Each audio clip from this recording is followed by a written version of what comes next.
Ibu pergi ke laut, sebuah cerita pendek karya Putut E.A.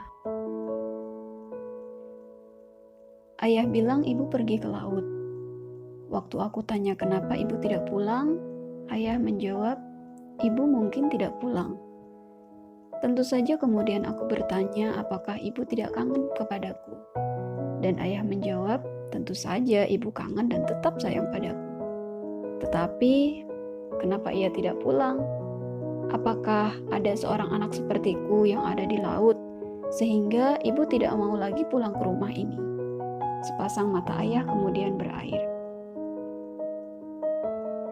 Ibu seperti juga ayah sering sekali pergi. Mereka bisa pergi berhari-hari. Terakhir yang kuingat, malam sebelum ibu pergi, aku melihat ia mengepak barang di dalam tas besar. Enak jadi orang yang sudah besar, pakaiannya banyak. Pagi sebelum ibu pergi, ia masih sempat mencium pipiku. Lalu seperti biasanya, ia juga mencium ayah. Kemudian ayah mengantar ibu. Enak jadi orang yang sudah besar, bisa pergi kemana-mana dan tidak harus terus berada di rumah. Sewaktu ibu mengepak barang, seperti biasanya aku bertanya apakah ia akan pergi ke Jakarta. Ibu menggeleng. Apakah ke Surabaya? Apakah akan ke Medan? Apakah akan ke Bali? Ibu juga menggelengkan kepala. Lalu aku bertanya, terus pergi kemana? Ibu bilang pergi agak jauh. Ibu mau pergi ke Aceh. Aku bingung, di manakah Aceh itu? Lalu ibu menjelaskan bahwa untuk pergi ke sana, kita harus menyeberangi laut. Ibu akan naik kapal. Ibu kembali menggelengkan kepala. Ia menjawab akan naik pesawat terbang. Wah, kenapa tidak naik kapal? Kan enak, bisa melihat banyak air. Ibu hanya tersenyum dan mencium pipiku. Ada saatnya aku tidak suka dicium, apalagi jika ciuman itu meninggalkan rasa panas di pipi. Kenapa banyak orang mencium pipiku tetapi terasa sangat panas? Akan tetapi, lama ibu tidak juga pulang. Setiap kali aku bertanya di mana ibu, ayah menjawab ibu pergi ke laut. Enak jadi orang yang sudah besar. Setelah pergi ke sebuah tempat, bisa langsung pergi ke tempat yang lain. Setelah pergi ke Aceh, bisa pergi ke laut. Semua orang tiba-tiba terlihat semakin sayang sama aku. Tetangga-tetanggaku, tante-tanteku, semua terlihat semakin sayang. Nenek dan kakekku bahkan perlu tinggal berminggu-minggu di rumahku setelah ibu pergi ke laut. Bergantian mereka mengelus-elus rambut dan memelukku. Apalagi ketika menonton televisi. Di televisi, aku melihat banyak bangunan yang rusak. Aku melihat air yang berlimpah menghanyutkan banyak orang dan barang. Aku senang sekali dengan air. Aku bertanya, dari mana air sebanyak itu? Nenek bilang air itu datang dari laut. Lalu aku teringat ibu. Bukankah ibu ada di laut? Nenek dan kakekku lalu terdiam. Mata mereka berair. Ibu tahu aku lebih senang air daripada udara. Aku lebih senang ikan daripada burung. Dulu ibu sempat bertanya mengapa. Aku menjawab, habis enak kalau main air. Dan ikan-ikan itu terlihat lebih segar dibandingkan burung. Lagi pula, bukankah burung bisa terjatuh ketika terbang? Sedangkan ikan tidak mungkin jatuh. Aku pernah beberapa kali jatuh, dan jatuh itu sakit. Ibu pintar berenang. Aku sering diajaknya pergi ke kolam renang. Di kolam renang, ibu bisa seperti seekor ikan yang besar. Ia berenang ke sana kemari. Sering pula aku menumpang di punggungnya, dan aku tahu alangkah enaknya menjadi ikan. Aku ingin cepat bisa berenang. Aku ingin seperti ibuku. Aku ingin menjadi ikan. Aku pernah bertanya pada ayah, apakah di laut ibu menjadi ikan? Ayah bilang tidak.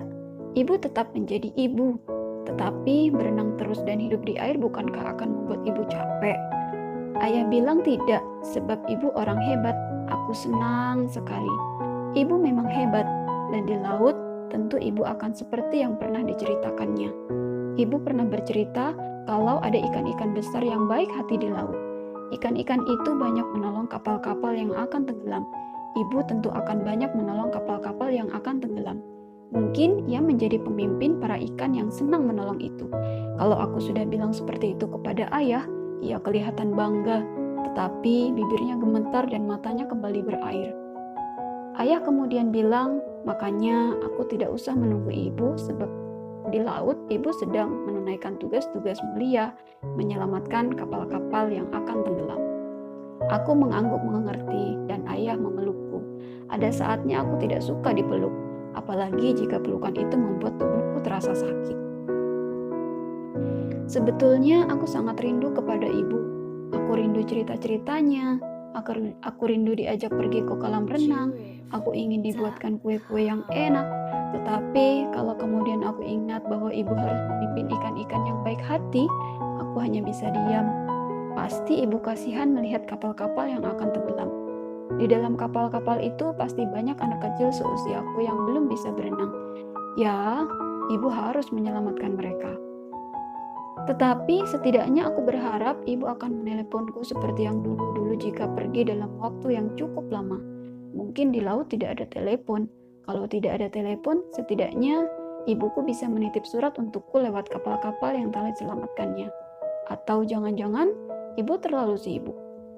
Mungkin aku yang harus mengirimnya surat terlebih dahulu, tapi aku tidak bisa menulis surat.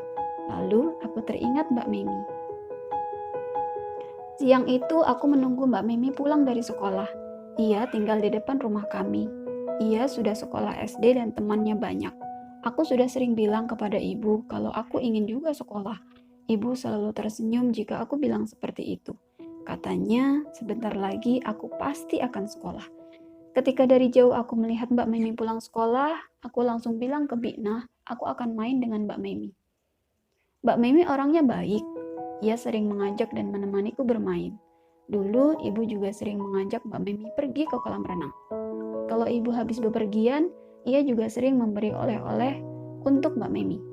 Tetapi Mbak Mimi terlihat bingung ketika aku bilang bahwa aku ingin dia menuliskan surat untuk ibuku.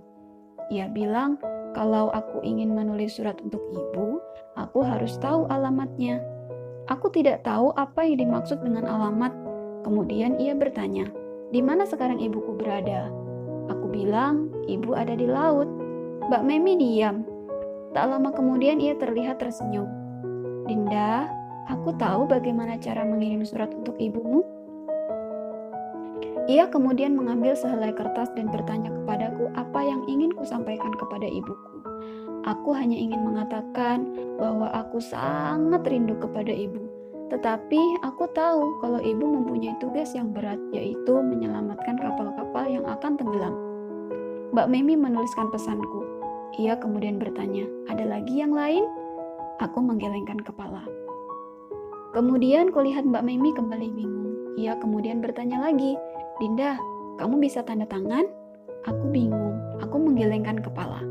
Menurut guruku kalau kita mengirim surat, lebih baik ada tanda tangannya, biar ibumu tahu kalau yang mengirim surat ini benar-benar kamu, bukan surat palsu. Aku kembali menggelengkan kepala. Entah kenapa aku merasa sedih. Enak betul kalau sudah sekolah, diajari membuat surat dan diajari membuat tanda tangan. Aku tahu. Tiba-tiba Mbak Mimi terlihat senang. Lalu ia mengoleskan penanya ke jempol tanganku dan memintaku untuk menempelkan di kertas surat yang baru saja ditulisnya.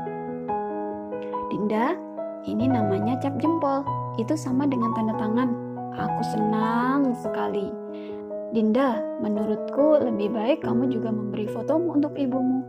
Mungkin ia membutuhkan fotomu kalau ia kangen sama kamu. Aku tersentak. Dengan segera aku balik ke rumah dan mengambil beberapa lembar foto yang ada di album foto. Waktu aku bawa semua ke rumah Mbak Memi, ia bilang cukup satu saja. Lalu, kupilih satu foto sewaktu aku digendong ayah. Bukankah ibu juga butuh foto ayah jika kangen? Fotoku itu kemudian dimasukkan ke amplop dan dilem kuat oleh Mbak Memi. Dinda, siapa nama lengkap ibumu? Kali ini aku sangat senang. Aku hafal nama lengkap ibuku. Nama lengkap ayahku. Aku juga bisa menuliskan nama-nama itu.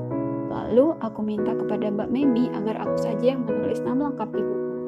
Selesai menulis nama lengkap ibuku, aku mengembalikan amplop itu ke Mbak Memi karena ia yang harus menulis alamat ibuku. Selesai menuliskannya, Mbak Memi memberikannya lagi kepadaku sambil menunjukkan di mana aku harus menuliskan namaku sendiri. Selesai sudah. Kini Mbak Memi membacakannya untukku. Untuk Ibu Maya Sofia di laut. dari Dinda Sofia Zaki. Aku senang sekali, apalagi sewaktu Mbak Memi membaca nama lengkapku. Namaku Dinda, Sofia nama ibuku, dan Zaki nama ayahku. Mbak Memi kemudian membungkus lagi amplop itu dengan sebuah plastik bening. Ia bilang supaya tidak basah. Aku bertanya, kenapa takut basah? Bukankah akan diantar Pak Pos? Mbak Memi menggelengkan kepala. Ia bilang tidak mungkin lewat Pak Pos. Aku kembali merasa sedih. Lalu lewat siapa? Mbak Memi menjawab lewat kapal-kapalan. Lewat kapal-kapalan? Kenapa begitu? Mbak Memi lalu menjelaskan, menurut gurunya semua sungai itu mengalir ke laut. Jadi nanti kami akan membuat sebuah kapal dari kertas yang dilapisi plastik untuk membawa suratku kepada ibu. Wah, aku lega. Dan tidak lama kemudian Mbak Memi sudah sibuk membuat kapal kertas yang cukup besar dari bahan kertas kalender. Ia melapisi kapal-kapalan itu dengan plastik, lalu merekatkan amplop yang berisi suratku di dalamnya. Enak sekali menjadi anak sekolah, bisa membuat apa saja dan tahu banyak hal. Mbak Memi mengeluarkan sepeda mininya. Ia kemudian menemui Biknah untuk meminta izin pergi bersamaku naik sepeda. Dengan membawa kapal kertas yang berisi suratku, aku membonceng Mbak Memi menuju sungai. Di dekat gapura yang akan menuju rumahku, ada sungai kecil. Sekalipun aku senang sekali melihat sungai itu, tetapi aku tidak pernah main di sungai. Kali ini aku merasa semakin senang dengan sungai kecil ini. Lewat sungai ini aku bisa berhubungan dengan ibuku. Sebelum kapal kami luncurkan di air, Mbak Memi meminta aku berdoa agar kapal itu bisa selamat membawa suratku untuk ibu. Doanya apa ya, Mbak? Kamu bisa Al-Fatihah? Aku mengangguk ragu. Ibuku sering mengajari aku menghafal Al-Fatihah, tetapi aku sering lupa. Al-Fatihah terlalu panjang, lebih panjang dibanding doa sebelum tidur atau doa sebelum makan. Lalu aku berusaha mengingatnya. Dengan malu, akhirnya aku bertanya ke Mbak Memi, Mbak, sebelum Iyyaka na'budu, apa ya? Maliki yaumiddin, Dinda. Mbak Memi kemudian mengajakku sama-sama membaca Al-Fatihah. Setelah selesai, kapal kami turunkan ke air. Kapal melaju dengan tenang. Aku yakin kapal itu akan sampai ke laut dan ibuku pasti senang menerimanya. Sebelum kami pergi, aku berkata kepada Mbak Memi, Mbak, kalau ibu membalas suratku, lewat apa? Mbak Memi diam, kemudian ia menjawab, lewat hujan, Dinda. Kenapa lewat hujan? Kata Bu Guru, hujan itu berasal dari air yang menguap. Air di laut, di danau, di sungai menguap karena panas matahari. Uap itu lalu berkumpul menjadi awan dan kemudian turun menjadi hujan. Aku bingung, tetapi itu tidak penting. Lalu surat dari ibuku ikut turun bersama hujan ya? Mbak Memi kembali diam. Mungkin, Dinda, tapi coba kamu tanya kepada ayahmu deh nanti. Aku tersenyum lega. Aku membayangkan alangkah indahnya. Surat dari ibuku naik ke langit, lalu ada di dalam awan, dan kemudian turun bersama hujan ke rumahku. Mungkin akan tertempel di daun, mungkin akan tertempel di jendela, mungkin juga ada di pagar rumah. Sesampai di rumah Mbak Memi, sebelum aku pulang, aku sempat bilang kepadanya, Mbak, kalau hujannya besok turun waktu ayah kerja di kantor, aku dibacakan suratnya ya. Mbak Memi tersenyum dan mengangguk. Aku senang sekali.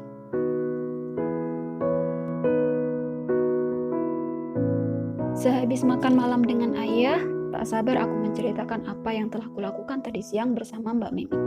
Ayah mendengarkanku, dan seperti biasanya bibirnya terlihat gemetar, kedua matanya berair, sebelum kemudian memelukku erat. Ayah, apakah ibu akan membalas suratku lewat hujan? Ayah diam, lalu ia mengangguk pelan. Aku lega. Aku mulai membayangkan ketika hujan turun ada sehelai amplop terbungkus plastik bening yang hinggap di jendela. Ayah lalu mengantarkanku ke tempat tidur. Seperti biasanya, ayah kemudian bertanya kepadaku, aku mau diceritai apa malam ini? Semenjak ibu pergi, aku selalu meminta agar ayah bercerita kepadaku tentang laut. Ayah kemudian bercerita tentang sebuah kerajaan di bawah laut. Kerajaan itu indah sekali. Ibu ada di istana itu? Ayah mengiyakan. Lalu ia melanjutkan ceritanya, hingga kemudian suaranya melambat. Cerita ayah masuk ke dalam mimpiku. Di sana aku melihat ibu sedang bercanda dengan ikan-ikan besar yang baik hati, dan aku ikut bermain bersama mereka. Ibuku seperti biasanya membawaku berenang di atas punggungnya. Aku terjaga ketika wajahku terasa basah. Aku hanya bermimpi. Aku merasa ayahku sedang menciumi wajahku. Saat ku dengar ia berkata, "Maya, kamu tahu aku dan Dinda tidak pernah baik-baik saja tanpa kamu." Lalu kurasakan suara ayah beralih menjadi suara tangis. Air matanya jatuh ke wajahku. Ia mengelap wajahku dengan rasa sayang. Aku tetap terdiam tanpa membuka mata. Tempat tidurku terguncang hebat. Tangis ayah terasa semakin kencang dan lama pula aku mendengar. "Maya, apa yang harus kukatakan kepada Dinda?" Lalu kulihat lagi ibu bersama ikan-ikan sedang menyelamatkan sebuah kapal. Di kapal itu, aku melihat ayah. Pagi harinya ketika aku bangun tidur, aku kaget dan berteriak girang. Ada amplop dibungkus plastik bening di jendela kamarku. Dengan segera aku keluar rumah dan mengambil amplop itu. Lalu sibuk mencari ayah, semoga ia belum berangkat kerja. Tetapi ayah masih mandi. Ayah, cepat, ada surat balasan dari ibu. Semalam hujan ya?" Begitu keluar dari kamar mandi, ayah tersenyum. "Iya Dinda, semalam hujan. Sekarang kamu harus mandi dulu, sarapan pagi bersama ayah. Lalu kita akan baca bareng-bareng surat dari ibu ya."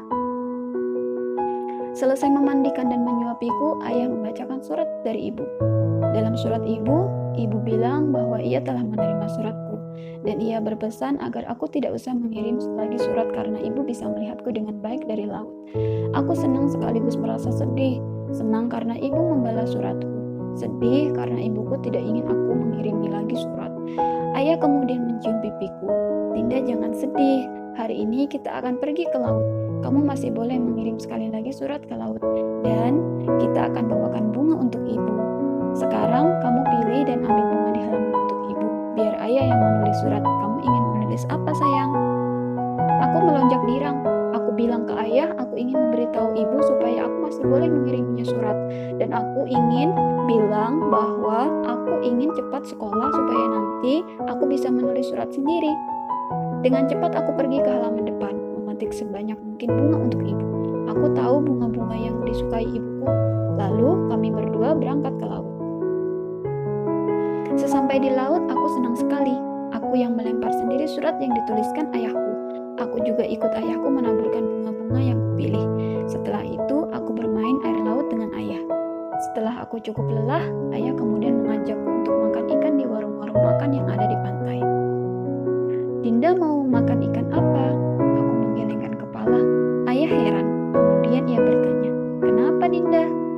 "Kasihan ibu kalau ikan-ikan diambil terus, nanti ibu kehilangan banyak teman di laut." Kulihat ayah diam, matanya berair. Ia menangis sambil memelukku. Aku heran sekali. Ayah sekarang gampang nangis.